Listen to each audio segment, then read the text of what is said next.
I've decided to film this lesson. What time is it? 3:05, when everyone is downstairs leaving, so my apologies if it's a bit noisy. But here I am in the staff room.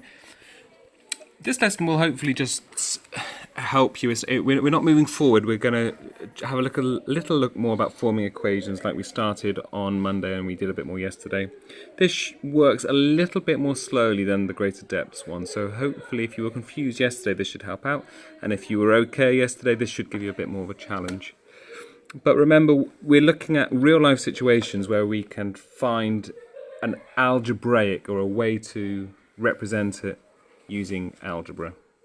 I was just looking at a plant that I've been growing, and each little plant has 5 leaves at the moment. So I'm thinking, how many leaves do I have in total? Well, it's the amount of plants times 5.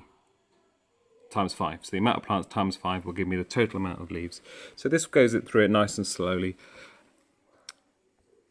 I think some of you now will be able to represent them like this quite easily. So yesterday we were looking at kind of talking about words, like we were saying the length times the width equals the area. Now instead of doing that we should be saying L times W equals A, using letters. Just a reminder as well that it doesn't matter what letter you use.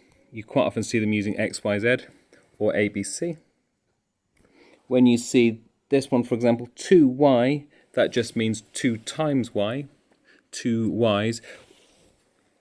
Someone asked me this yesterday, Y2 and 2Y would be the same thing. You never really write Y2, but it is the same thing. 2 times Y would be the same as saying 2 lots of Y. Y2 would be saying Y amounts of 2, and you'd end up with the same answer. So just try writing it that way. Let me see if I can find a division example. Yep, here we go. And division, this one here, if you look at question D, this just means D divided by 2. So this is 3 times A equals 21.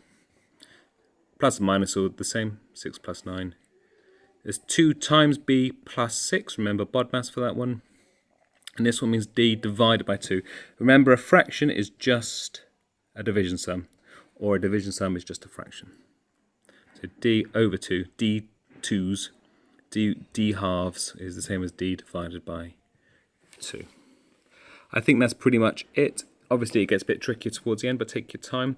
Remember, in year 6 we sometimes can't do questions straight away. So here is a 5-step problem. It's going to take a while, but don't expect to understand it straight away. You need to work on working out what it's asking you. Hey look, marbles again. They're obsessed with marbles at the moment, don't they? Okay, so I'm at home today, so I will try and check in every hour or so onto the comments, see if anyone's got any questions. Do help each other out. Keep the comments, please, free of chit-chat. It was, again, yesterday beginning to get a bit chatty. Keep it to helping each other or asking me questions. And hopefully this will really help secure our knowledge about forming equations. What we need to do in algebra next is to start solving these equations. Now this is quite difficult. You'll be fine because it's new, so don't worry about it. But what we're going to do is we're going to wait. When we come back to school, well, the rest of this week we'll do some revision and something for World Book Day, and then maybe we'll do some arithmetic on Friday.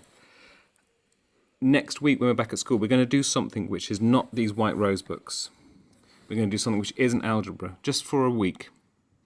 And then we'll get back into algebra later. So we're going to do maybe 1-2 weeks of maths which has got nothing to do with white rose.